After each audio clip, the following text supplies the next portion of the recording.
আজকে বিজয়া দশমী।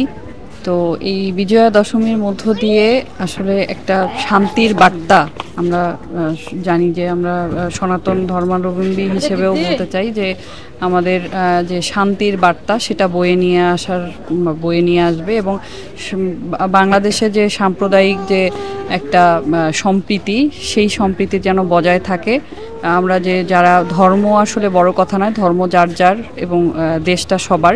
তো ফলে হচ্ছে যে সবাই সবার মতো ধর্ম পালন করবে, নাগরিক হিসেবে সবাই সবার মতো সুবিধা ভোগ করবে। এখানে হচ্ছে যে আমাদের এই বিজয়া দশমীর মাধ্যমে এই বার্তাই আমি দিতে চাচ্ছি।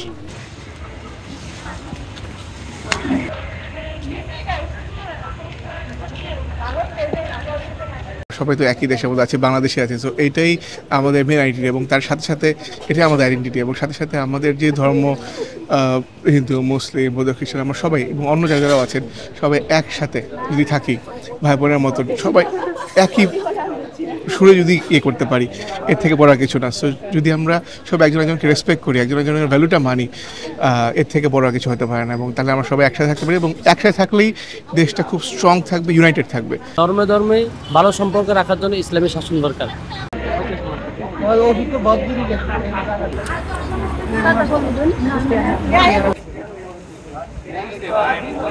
সর্বপ্রথমত হিন্দু মুসলিম সব একত্র হতে গেলে আপনাদের ওই যে বিবাদটা থাকে, আপনার হিংসাটাকে আপনি ত্যাগ করতে হবে। ত্যাগ করতে পারলে তাহলে আপনারা সবাই একত্র হতে পারবে। আর ওই যে ধর্ম নিয়ে যে রেষারেষি, সে এটা করতে পারবে না, এটা কেন করবে।